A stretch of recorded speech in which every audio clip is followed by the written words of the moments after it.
Ionic radius क्या होगा भाई? आयनिक रेडियस मतलब आयंस का रेडियस, ठीक है। आयंस कितने प्रकार के होते हैं ये सबको पता है। आई एम अज्यूमिंग कि तुम सबको पता होगा because we have already dealt with this, ठीक है। अगर किसी ने नहीं किया होगा तो भाई मोल कॉन्सेप्ट में हमने एलिमेंटल पार्टिकल्स मतलब जो यूनिट्स होती है मैटर की, उसमें हमने डिस्कस किया था कि आयंस क्या होते हैं, ठीक है। फिर भी मैं एक बारी दोबारा तुमको बता देता हूं भाई। आयंस दो प्रकार के होते हैं, ठीक है। या तो आयंस केटायंस होंगे, ठीक है, या फिर अनायंस होंगे, ठीक है। कटायंस का मतलब क्या होता है? जो कि इलेक्ट्रॉन लूज करके बनते हैं, ठीक है, फॉर्म्ड। अच्छा, पहली चीज तो यह कि वो पॉजिटिवली चार्ज होते हैं, ठीक है। ये कैसे होते हैं? नेगेटिवली चार्ज होते हैं। पॉजिटिव चार्ज कैसे आएगा? By losing an electron, formed by losing an electron, ठीक है, an electron formed by losing an electron. Got it? Cations anions, ठीक। ये क्या हो जाएगा? Formed by gaining an electron, या गेनिंग इलेक्ट्रॉन लिखो, नॉट एन इलेक्ट्रॉन, जरूरी नहीं है कि सिर्फ एक ही हो। Gaining electrons, losing electrons, gaining electrons, ठीक है जी। ये क्लियर होगी बात, ठीक। अच्छा, और पॉजिटिवली चार्ज। अच्छा, अब इसमें ध्यान से देखते हैं कि हो क्या रहा है। देखो भाई, अगर मान लो मैं तुम्हारे सामने Na का एग्जाम्पल लेता हूं। Na पे अगर हम ध्यान से देखें, इसमें 11 प्रोटॉन्स हैं और 11 ही इलेक्ट्रॉन्स हैं। 11 प्रोटॉन्स हैं और 11 इलेक्ट्रॉन्स हैं, है ना। अच्छा, अगर मान लो ये Na प्लस में कन्वर्ट हो जाता है एक इलेक्ट्रॉन लूज करके, तो मैं Na प्लस की बात करूं, इसमें क्या है? प्रोटॉन तो सेम है कि नहीं है? प्रोटॉन में तो कोई चेंज नहीं है क्योंकि न्यूक्लियस को तो हम छेड़ ही नहीं रहे, प्रोटॉन सेम है। लेकिन इलेक्ट्रॉन्स कितने हो गए अभी? 10 हो गए, 10 इलेक्ट्रॉन्स हो गए, ठीक है। तो इलेक्ट्रॉन में कमी आ चुकी है।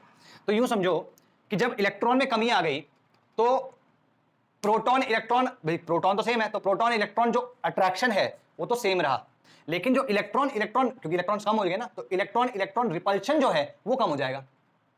दोबारा बोल रहा हूं, प्रोटॉन इलेक्ट्रॉन का जो अट्रैक्शन है वो तो सेम रहेगा। क्यों? क्योंकि प्रोटॉन जो है वो इक्वल, मतलब वहां पे इक्वल है ना। किसी भी एक प्रोटॉन का सॉरी किसी भी एक इलेक्ट्रॉन की अगर मैं बात करूं तो उस इलेक्ट्रॉन पे प्रोटॉन का जो पुल रहेगा वो तो सेम रहेगा, ठीक है। लेकिन इलेक्ट्रॉन इलेक्ट्रॉन रिपल्शन जो है किसी भी इलेक्ट्रॉन पे, अब वो कम हो चुका होगा, क्योंकि ऐसा सी अट्रैक्टिव फोर्सेस ज्यादा हो गए, यही कह लो रिपल्सिव फोर्सेस थोड़े कम हो गए तो अट्रैक्टिव फोर्सेस बढ़ जाएंगे। इफ एसेंशियली अगर हम इसमें देखें तो जेड इफेक्टिव जो होगा वो इंक्रीज कर जाएगा, है ना भाई।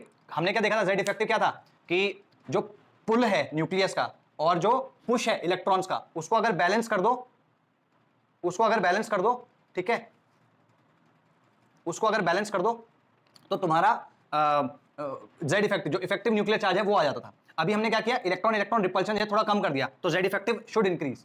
तो एसेंशियली ये हो रहा है यहां पे, ठीक है। अगर जेड इफेक्टिव इंक्रीज हो गया तो साइज क्या करेगा? साइज कॉन्ट्रैक्ट कर जाएगा। तो एसेंशियली कटायंस का साइज उनके जिस एटम से वो बने हैं उनसे छोटा होता है। तो अगर मैं Na और Na प्लस की बात करूं तो Na प्लस का साइज Na से छोटा होगा। Are we clear about this?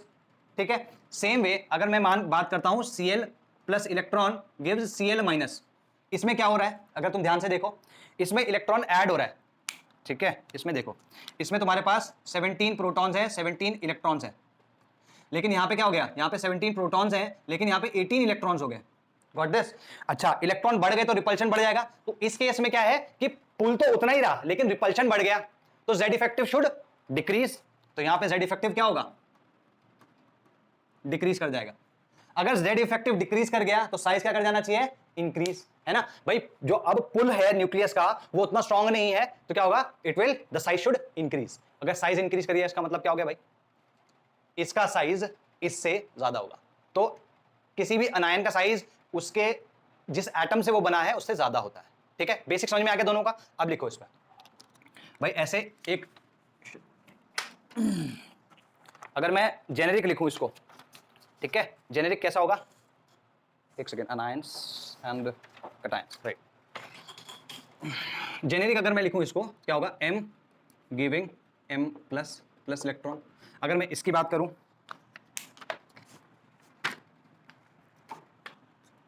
तो यहां पर क्या है?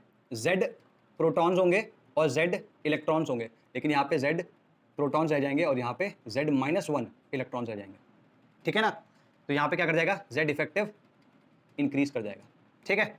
ये चाहे तुम एग्जांपल नीचे लिख लेना। यहां पे अगर तुम देखो इसमें एसेंशियली क्या हो रहा होगा? इसमें essentially M plus electrons gives m minus.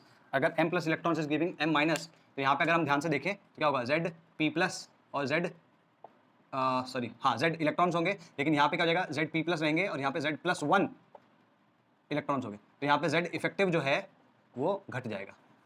ठीक है, क्योंकि ये हो चुका है, इसकी वजह से क्या होगा, because of this size decreases और यहाँ पे क्या हो जाएगा, साइज इंक्रीजेस। ठीक है, तो अगर मैं इसको लिखना चाहूँ तो मैं लिख सकता हूँ m प्लस का जो साइज होगा वो हमेशा m से छोटा होगा, और अगर मैं यहाँ पे लिखना चाहूँगा तो यहाँ पे क्या हो जाएगा, m का जो साइज है वो m माइनस से छोटा होगा। ठीक है, तो ये जो मैंने यहाँ पे बनाया इसको नोट डाउन कर लो। क्या है sir, please record the lecture, मेरे फोन में ब्लर दिख रहा है, I will see the recording. ठीक है, कोई बात नहीं, जिस जिसका ऐसा है आई विल डू दैट। ठीक है, ये नोट डाउन कर लो, और अगर तुमको लग रहा है कि जैसे इसको नोट डाउन करने में प्रॉब्लम हो रही है और मान लो टाइम लगेगा, तो you can take a screenshot of this, इतनी जगह छोड़ देना और इसको नोट डाउन कर लेना, बाकी सब तो मैं डिक्टेट करूंगा ही। ठीक है, गॉट इट। ठीक, जब ये एग्जाम्पल्स लिख लोगे दोनों के, तो नीचे यहाँ पे मतलब ऐसे इसी टेबल को कंटिन्यू करते चले जाना, मैं नीचे नीचे कुछ बोलता जाऊंगा। ठीक है, अभी के लिए ऐसा करो, इसका स्क्रीनशॉट ले लो, मैं थोड़ा इसमें बोल देता हूँ, जगह छोड़ देना इतनी। ठीक है, लिखो इसमें higher number of protons, higher number of protons and lower number of electrons and lower number of electrons leads काफी सारे बच्चे चले गए, क्या हो गया,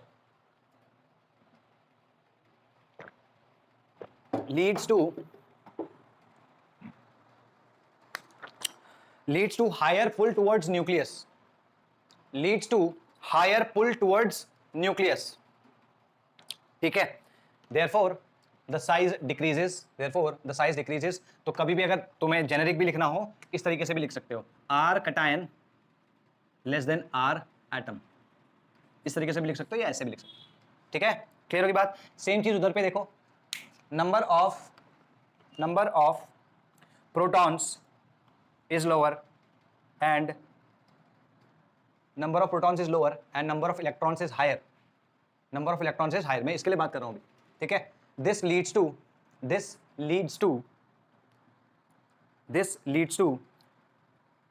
lower pull towards nucleus, hence size increases। तुम इसी चीज को जो मैंने यहां लिखी है तुम इस तरीके से लिख सकते हो, R atom is less than R anion। ठीक है जी, इस तरीके से लिख सकते हो इसको, गॉट इट।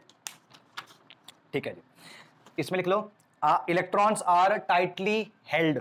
ठीक है, ये चीज आगे काम आएगी, इसलिए इसके नीचे लिख लो इलेक्ट्रॉन्स आर टाइटली हेल्ड, और इसमें लिख लेना electrons are loosely held, electrons are tightly held, electrons are loosely held. ठीक है, और लास्ट पॉइंट लिखना है इन दोनों में कि क्योंकि देखो ये वाला जो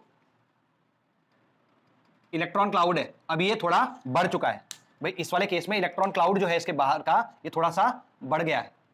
अब इस क्योंकि भाई देखो जब इक्वल प्रोटॉन्स होते हैं, इक्वल इलेक्ट्रॉन्स होते हैं, it is all right for the atom to handle the sorry हाँ it is all right for the nucleus to handle the electron cloud, आराम से हैंडल हो जाता है। लेकिन जब इलेक्ट्रॉन क्लाउड थोड़ा सा बड़ा हो गया है और number of electrons is greater than number of protons, तो उस केस में इस इलेक्ट्रॉन क्लाउड को हैंडल कर पाना थोड़ा मुश्किल हो जाता है। तो अगर मान लो मैं इसके सामने कोई पॉजिटिव चार्ज रख दूं तो क्या होगा, ये जो इलेक्ट्रॉन क्लाउड है ये थोड़ा सा डिफॉर्म हो जाएगा, it will somewhat become like this, ऐसा थोड़ा सा हो जाएगा। Got it. तो डिफॉर्म होने का मतलब क्या होता है, पोलराइजेशन कहते हैं इसको। आगे मैं इसको पूरी प्रॉपर्टी को बताऊंगा, बट फॉर द टाइमिंग लिख लो, इसमें लिख लेना anions, the electron cloud of anions can be easily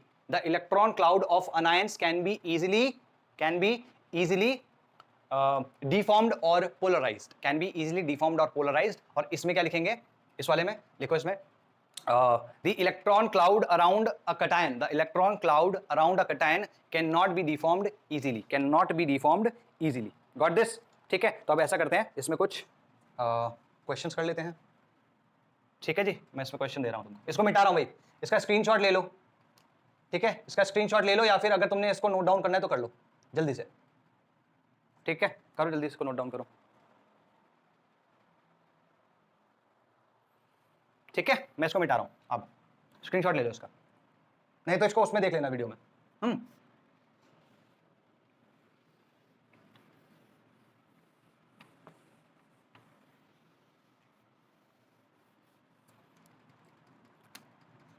कुछ क्वेश्चंस लेते हैं। एक सेकंड, क्वेश्चन नहीं, अभी तो मैं इसका वेरिएशन ही बता देता हूँ। अच्छा, क्वेश्चन से पहले वेरिएशन लिखो। इसमें 4 अलग अलग तरीके के वेरिएशन है। देखो, साइज ऑफ आयन, अगर मैं डाउन द ग्रुप बोलूंगा, अगर मैं डाउन द ग्रुप बोलूंगा तो size of the cation, I am talking about size of the cation, ठीक है, वो क्या करेगा, इंक्रीज करेगा। देखो, size of ion increases on moving down the group, size of ion increases down the group, ठीक है, डाउन द ग्रुप। अगर कटायन के बजाय अनायन भी हो तो भी इंक्रीज ही करेगा। एग्जाम्पल के तौर पे, जैसे अगर मैं बात करता हूं ग्रुप 1 की, ठीक है, ग्रुप 1 की अगर हम बात करें तो ग्रुप 1 में क्या है, lithium, sodium, lithium, sodium, potassium, rubidium and caesium. अब बताओ इसमें क्या वेरिएशन होना चाहिए। भाई सिंपल से बात बोल चुका हूं, down the group it will increase, तो सिंपल है, ये तुम्हारा वेरिएशन होगा, ठीक है, no doubt in this, got it. Same way अगर मैं ग्रुप 2 की बात करूं, ग्रुप 2 में क्या होगा, लिथियम की जगह बेरिलियम 2+, ये क्या होगा, Mg 2+ से छोटा होगा, ये कैल्शियम 2+ से छोटा होगा, ये स्ट्रोंटियम 2+ से छोटा होगा और ये बेरियम 2+ से छोटा होगा। तुम बोलोगे सर फ्रांसियम और रेडियम की बात क्यों नहीं कर रहे? मैं अभी भी बता रहा हूं, आगे के लिए भी है ये, कि जो भी रेडियो एक्टिव एलिमेंट्स होते हैं हम उनकी केमिस्ट्री की बात सो फार नहीं करते, ठीक है ना। तो ये रेडियम हो गया, फ्रांसियम होगा, इसकी हम बात नहीं करें। जैसे पोलोनियम उसमें होता है ऑक्सीजन के नीचे, ठीक है। अब ग्रुप 16 की बात करो, ग्रुप 16 में क्या है, ऑक्सीजन है, ठीक है, ये है,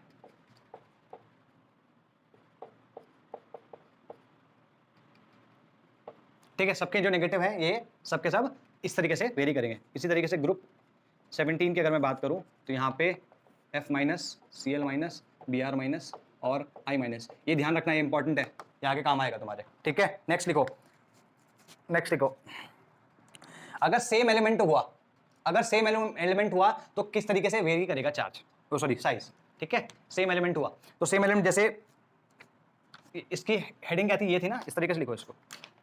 सेकेंड,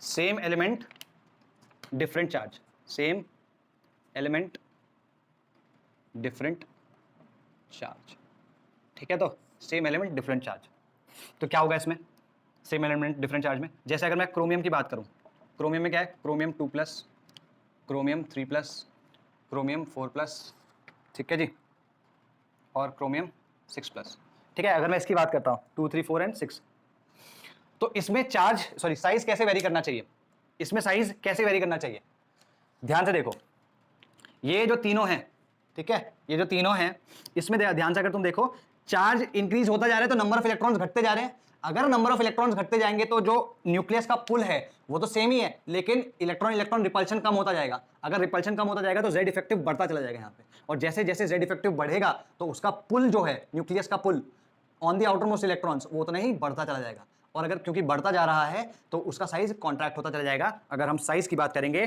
तो it will happen like this, sorry उल्टा बोल कर दिया मैंने, इसका हाईएस्ट होगा, इसका लोवेस्ट, इसका लोवेस्ट। तो ये कटायंस की बात हो रही है, ठीक है, ये कटायंस की बात हो रही है, क्लियर इनफ, ठीक है जी। तो उसमें ध्यान रहेगा, आगे से इसमें ध्यान रहेगा, इसमें लिख लो higher the charge lower the size, क्योंकि सेम एलिमेंट की बात हो रही है ना, higher the charge lower the size, ऐसे करके लिख लो, higher the charge lower the size, या इस तरीके लिखो, हायर चार्ज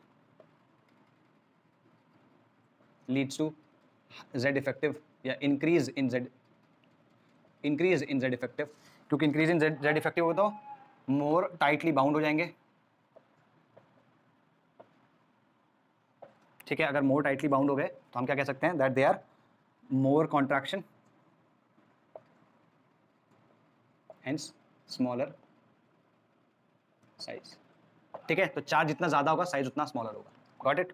सेम वे अगर मैं एग्जांपल लूँ तुम्हारा Mn का, तो Mn तुम्हारा Mn 2+ में भी होता है, Mn 3+ में भी होता है, ठीक है, Mn 4+, Mn 4+ में होता है, Mn 6+ में होता है और Mn 7+ में होता है। तो इसको कोई गेस करने की जरूरत नहीं है, you know the answer now, ठीक है। इसका साइज ग्रेटर होगा, इसका ग्रेटर, इसका इससे ग्रेटर, इसका इससे ग्रेटर, तो ग्रेटेस्ट ये स्मॉलेस्ट हुआ, गॉट इट, ठीक है जी। तो ये कितना क्या हो गया, ये same element but different charge. अगर मैं तुम्हें इसी तरीके से Fe के बारे में बोलूँ, Fe2+ और Fe3+, इसको तुम खुद करोगे। और दूसरा कौन सा है, Cu+ और Cu2+, इन दोनों का जो है वेरिएशन तुम बताओगे, मेरे को नोट्स भेजोगे तब लिखूंगा, लिखा होना चाहिए उसमें, ठीक है। नेक्स्ट लिखो अनायंस के बारे में, ठीक है। अगर सेम चीज अनायंस के बारे में मैं कहूँ, यहाँ पे तो कटायंस थे ना, ठीक, same element different charge anions, ऐसे करके लिखना, same elements different charge anions, ठीक है। मिटा रहा हूँ इसको, डिफरेंट चार्ज, इसको बस अनायंस कर देते हैं और बाकी मैं यहाँ पे वैसे ही कंटिन्यू कर रहा हूँ, ठीक है। इसको स्क्रीनशॉट ले लो, ठीक है।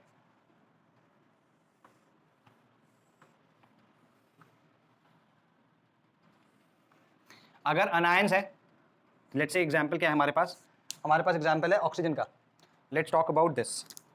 अगर ऑक्सीजन एक तो O- है और O2- है, इसमें साइज किसका बड़ा होना चाहिए, ठीक है। तो एग्जैक्टली वैसे ही देखते हैं। इलेक्ट्रॉन क्या हो गया, इलेक्ट्रॉन क्या है, इस केस में बढ़ गए भाई, दोनों में से इलेक्ट्रॉन किस में ज्यादा है, इसमें ज्यादा है, ठीक है। इलेक्ट्रॉन इसमें ज्यादा है तो इलेक्ट्रॉन इलेक्ट्रॉन रिपल्शन किस में ज्यादा होगा, इसमें ज्यादा होगा, इसलिए Z इफेक्टिव इसका कम हो चुका होगा। अगर इसका Z इफेक्टिव कम हो गया है तो इसके इलेक्ट्रॉन्स, आउटर मोस्ट इलेक्ट्रॉन्स पे न्यूक्लियस का पुल उतना ही कम हो चुका होगा। अगर न्यूक्लियस का पुल कम हो गया तो दे विल एक्सपैंड, है ना, तो कॉन्ट्रैक्शन नहीं होगा, एक्सपेंशन हो जाएगा, इसलिए साइज बढ़ जाएगा, ठीक। तो हायर, इस केस में लिखोगे हायर चार्ज, ठीक है, हायर नेगेटिव चार्ज लिख लो, negative charge, higher electron repulsion, this means lower Z effective, loosely held, इसका मतलब क्या हो गया, loosely held, और अगर loosely held होगा तो उससे क्या हो जाएगा, loosely held से Z effective, loosely held, expansion of the size, ठीक है, expansion of the size, that means size increases, ठीक है। तो जितना ज्यादा नेगेटिव चार्ज होगा उतना ही बड़ा आयन, उतना ही बड़ा आयन होगा, ठीक है। सेम वे अगर मैं तुम्हें बात करूं F, चलो N की बात करते हैं, N- N2- N3-, इसमें क्या होगा, ठीक है, क्लियर इनफ है, इतना रहेगा, ठीक। नेक्स्ट लिखो iso electronic species. Iso electronic species हम ऑलरेडी देख चुके हैं, ठीक है, आइसो इलेक्ट्रॉनिक स्पीशीज, ठीक है। आइसो इलेक्ट्रॉनिक स्पीशीज अगर तुम्हें याद नाम, चलो याद नहीं है, मैं ये मानता हूं, तो मैं थोड़ा बता देता हूं तुम्हें से। देखो आइसो इलेक्ट्रॉनिक स्पीशीज कौन सी होती है, आइसो इलेक्ट्रॉन का मतलब क्या हो, आइसो मतलब सेम, इलेक्ट्रॉनिक मतलब इलेक्ट्रॉन्स, तो सेम नंबर ऑफ इलेक्ट्रॉन्स जिन स्पीशीज में होंगे, सेम नंबर ऑफ इलेक्ट्रॉन्स जिन स्पीशीज में होंगे उनको हम आइसो इलेक्ट्रॉनिक स्पीशीज कहेंगे। तो जो हमारा ये वेरिएशन जो हम यहाँ पे बात कर रहे हैं वो आइसो इलेक्ट्रॉनिक के केस में बात करते हैं, ठीक है। तो आइसो इलेक्ट्रॉनिक स्पीशीज कौन कौन सी है, जैसे एग्जांपल के तौर पे let me talk about S2-, Cl-, K+ and Ca2+, let's talk about this, ठीक है। आइसो इलेक्ट्रॉनिक अभी समझा रहा हूँ, फिर इसकी डेफिनेशन भी लिखवा दूंगा। इसका कितना होता है, 16 होता है ना, इसमें 2 इलेक्ट्रॉन ऐड हो गए तो टोटल, अच्छा इसका Z देखते हैं, Z कितना है, Z इसका 16 है, इसका 17 है, इसका 19 है और इसका 20 है, ठीक है। अच्छा इसमें इलेक्ट्रॉन्स की बात करें अगर हम, या प्रोटॉन्स की बात करें अगर, Z का मतलब प्रोटॉन्स हो गए, चलो ठीक है, Z और प्रोटॉन्स, ठीक है। इसमें 16, इसमें 17, इसमें 19, इसमें 20। अच्छा अब यहाँ पे बात करते हैं इलेक्ट्रॉन्स की, नंबर ऑफ इलेक्ट्रॉन्स। इसमें 16 थे, 2 ऐड हो गए तो कितना हो गया, 18, इसमें 1 ऐड हो गया तो 18, इसका 1 कम हो गया तो 18, इसके 2 कम हो गए तो 18। तो can you see that the number of electrons in all these, all 4 of these are same, है ना, 18 दिख रहा है, कूल।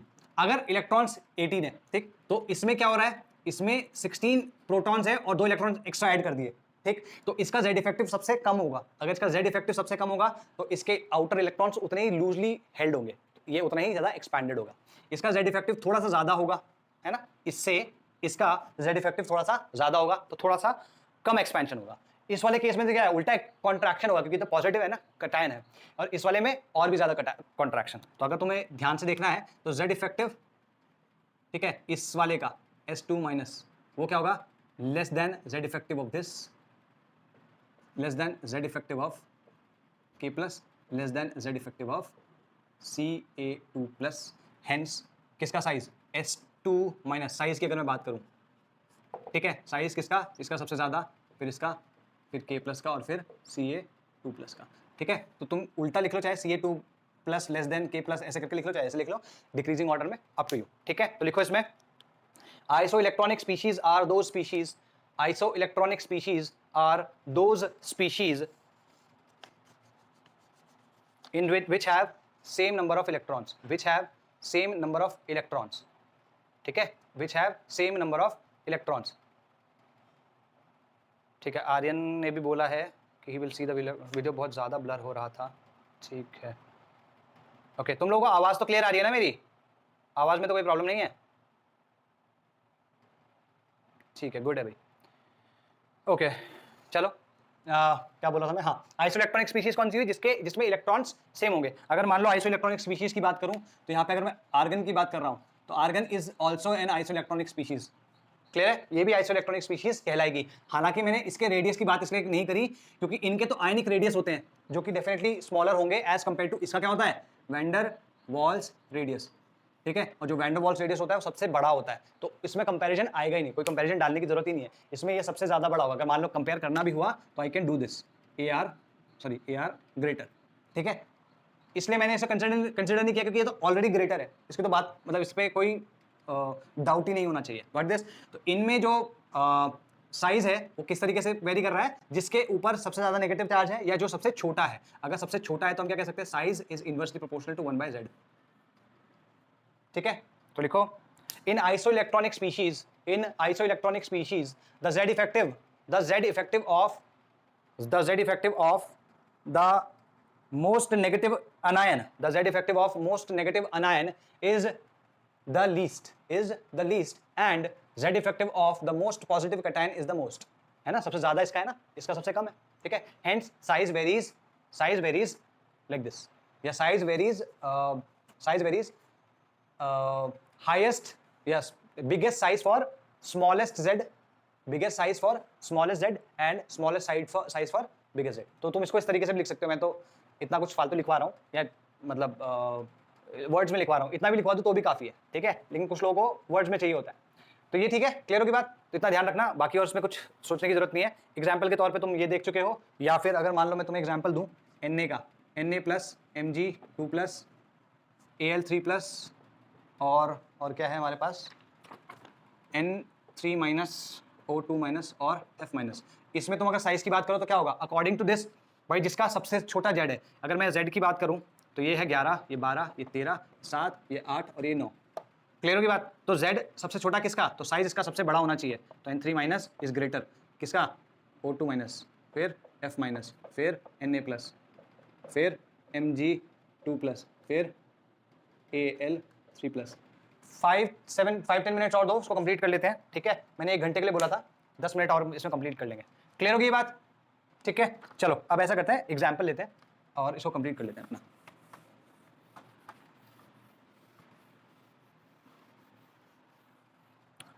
लाइव पढ़ाने में डिस्ट्रैक्शंस काफ़ी होते हैं एक्चुअली, कोई चला गया, किसी का नेट काम नहीं कर रहा है ना, मेरा ही नेट चला गया या तो प्रॉब्लम हो जाती है कभी कभी। तो लेट इट भी, कोई बात नहीं, will figure things out in increasing order, ठीक है। तो कुछ ऑफ साइज, ठीक है, इसमें देखो ध्यान से, मैं एक एक करके क्वेश्चन लिख रहा हूँ, साथ साथ सॉल्व करते चलो। i माइनस है, i है और i प्लस है। Second is h plus h minus. Third is fe 3 plus और fe 2 प्लस। इसको यहाँ पे हमें करना है कि कैसे कैसे ये वेरी करेगा। Fourth is n minus n plus n। Fifth is cl minus cl plus and cl। Sixth is C4 minus F minus O2 minus. Seventh F minus H minus Cl minus. Eighth H minus O2 minus और F minus. और ninth last है Li plus Mg2 plus Al3 plus और K plus, ठीक है जी। तो इसको साथ साथ डिस्कस करते हैं rather than me giving any time to do this questions. अगर मैं इसमें बात करूं, सिंपल है, हमने बोला था कैटायन का एटम से छोटा होगा और एटम का आयन से छोटा होगा।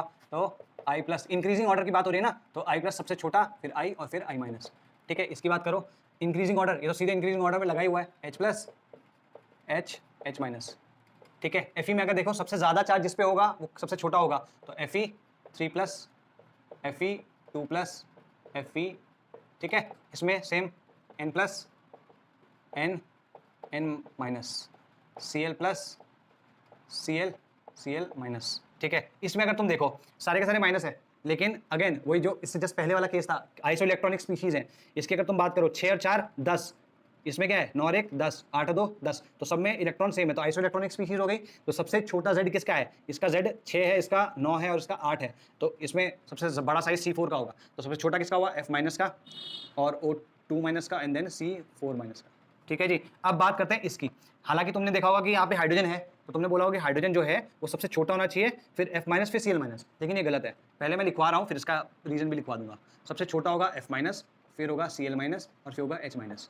तुम बोलोगे H माइनस का सर इतना बड़ा क्यों? ठीक है, तो उसकी बात कर लेते हैं अभी। पहले F माइनस, O2 माइनस और H माइनस। देखो भाई, दोनों के दोनों केस में H माइनस बड़ा क्यों आ रहा है, इसको इस तरीके से देखो, H माइनस बड़ा क्यों आ रहा है। H की अगर तुम बात करो, ये इस तरीके से बनेगा H। अगर इसमें देखो तो यहाँ पे Z क्या है, Z 1 है, ठीक है, और इलेक्ट्रॉन भी कितना है, इलेक्ट्रॉन भी कितना है 1 है, दोनों 1 है। यहाँ पे क्या हो गया, Z इक्वल्स टू 1 है, लेकिन Z इलेक्ट्रॉन्स इक्वल टू कितना हो गया, Z प्लस 1 या 2 कह लो। ठीक है, तो यहाँ पर जितना इसमें Z था एग्जैक्टली उतना ही इंक्रीमेंट इलेक्ट्रॉन में हो गया। 100% इलेक्ट्रॉन का इंक्रीमेंट कितना है इसमें, एक इलेक्ट्रॉन था, अभी एक और बढ़ गया, तो 100% इलेक्ट्रॉन का इंक्रीमेंट हुआ। क्योंकि 100% इलेक्ट्रॉन का इंक्रीमेंट है, इस वजह से क्या होगा, क्योंकि 100% इलेक्ट्रॉन का इंक्रीमेंट है, इस वजह से क्या होगा, इसका Z इफेक्टिव जो है वो बहुत ही ज्यादा कम हो जाएगा।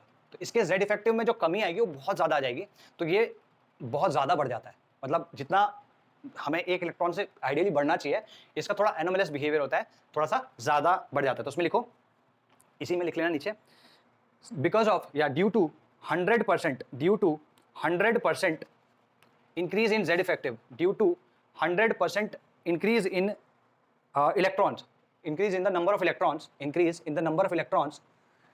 the electron repulsion increases by 100%. The electron repulsion increases by 100%.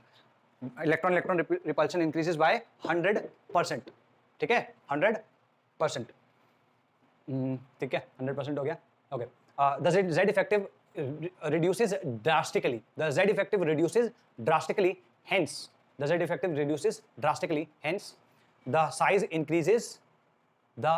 increases enormously or tremendously. ठीक है, जो भी तुमने लिखा, the size increases enormously. तो इस वजह से H माइनस का साइज जो होता है वो इन सबसे बड़ा होता है। लेकिन अगर मैं Br माइनस की बात करूं तो Br माइनस से छोटा होगा, ध्यान रखना। क्लियर है बात? ठीक है, ये तो तुम्हें इसका समझ में आ गया।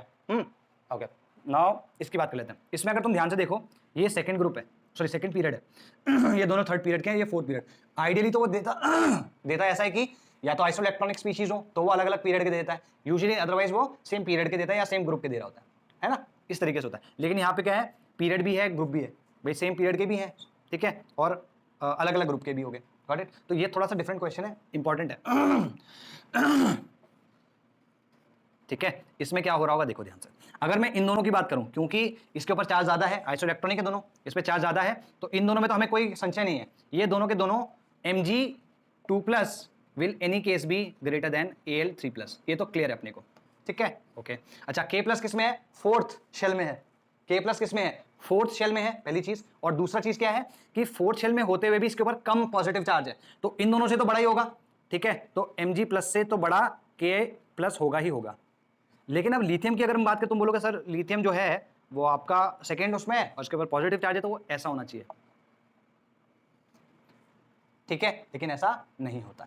इसमें होता क्या है देखो, लिथियम और मैग्नीशियम के बीच में डायगोनल रिलेशनशिप होती है कि नहीं होती है? डायगोनल रिलेशनशिप होती है। वो क्यों होती है? क्योंकि इनका चार्ज टू साइज रेशियो जो होता है सेम रहता है, charge to size ratio same रहता है। अब क्योंकि चार्ज साइज ऑलमोस्ट सिमिलर है और इसमें कम पॉजिटिव चार्ज है, इसमें ज्यादा पॉजिटिव चार्ज है, तो इसमें साइज थोड़ा सा ज्यादा घटेगा, इसमें थोड़ा कम घटेगा, है ना। तो इसका कॉन्ट्रैक्शन कम है, इसका कॉन्ट्रैक्शन ज्यादा है, तो Li+ का जो साइज होगा वो Mg+ से थोड़ा ज्यादा रहेगा। तो हम इसको लिख सकते हैं Al3+ Mg2+ Li+ Nk+। ठीक है, तो clear enough? So this is how it is. तो इसमें लिख लो Li and Mg